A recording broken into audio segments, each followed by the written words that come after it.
To best express the power of this movement, I'll leave you with the testimony of an Iranian woman in her 20s from a small town in Iran's Azerbaijan province region, made available by the Abdorrahman Boroumand Center for Human Rights in Iran and being shared for the first time. She said, "I'm a student who was born into a very religious family. Throughout my life, I've aimed to be independent and not rely on them. My father always liked to force the hijab on me, make me wear a chador and pray. I cried a lot in my teens, but I also realized that the problem was bigger than my father and grandfather's beliefs.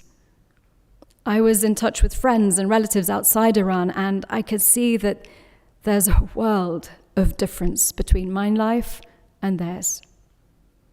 This is why I made an effort to study and get into university, to get out of the small town full of ignorant religious bigots.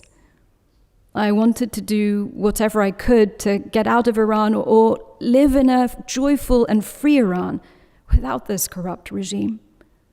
It's fair to say I not only believed in the mantra, woman, life, freedom, but I also embodied it.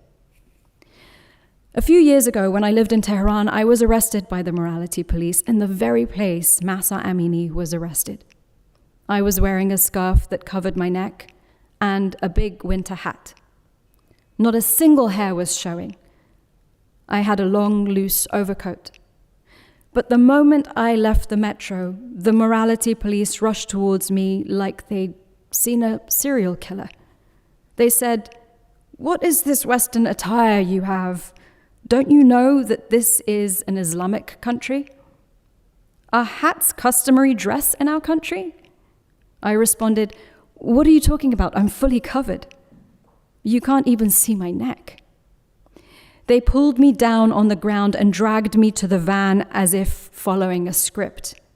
In the van, I was so angry, I took my hat and my scarf off to defy them. One of them slapped me in the face so hard that I felt electricity through my head.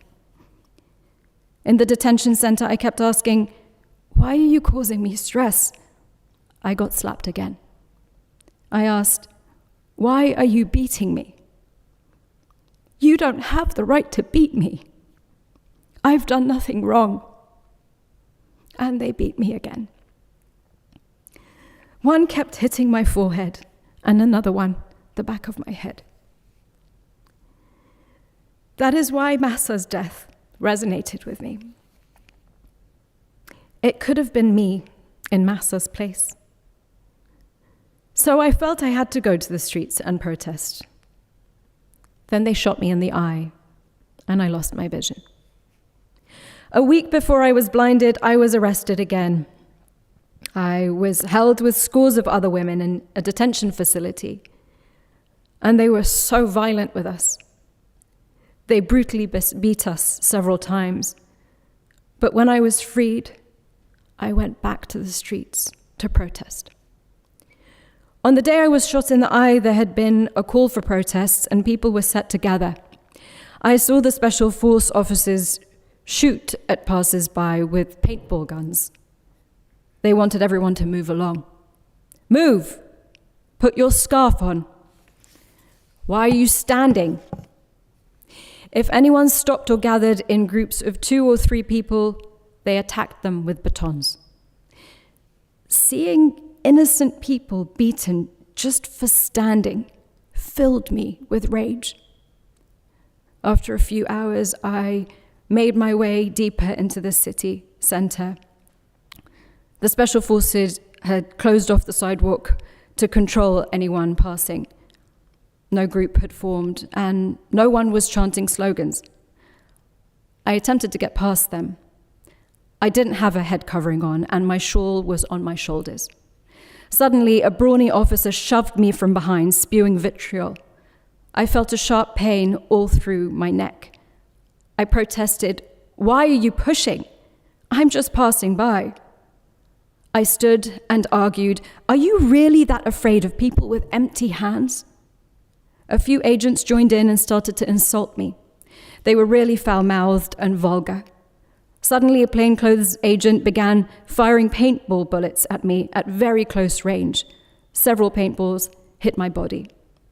They really hurt, but I held my ground. He screamed, "Leave, unless you want a shot in the eye." I got really scared. I turned around and walked away.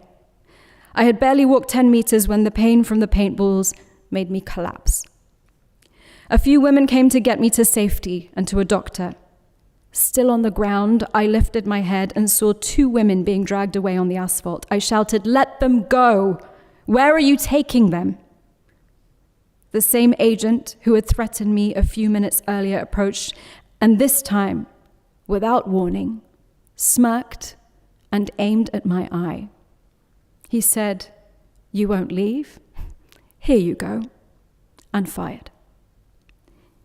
It happened so fast, I didn't have time to cover my eyes with my hands so that at least I had my fingers shattered instead of being blinded. This incident has caused me a lot of hardship. Now I run into walls and passers-by on the street at least a few times a day because I can't see on one side. Bathing has become a big problem too. Every time just a little bit of water gets in my eye, it really burns and hurts. I use layers of pads and bandages to shield it, but water still gets in. Bathing is not relaxing anymore. It's a daily source of stress. But the hardest to bear is the fact that the Islamic Republic is still standing, and we are still shackled. It would have been easier to bear the suffering forced on me if they were gone. It would have been worth it. This isn't the life I deserve. But we can't retreat. If we do, we've given the Islamic Republic what it wants. So we must remain strong in the face of this regime, with all our strength, with tooth and claw if necessary. We are destined to be powerful. This testimony is just a glimpse at the daily indignities faced by women and girls in Iran for the past 44 years. The woman, life, freedom revolution has shown us that the fight for women's rights and democracy is inseparable. Representative and accountable government can only be achieved when the rights of half a nation's population, women, are fully realized. Thank you.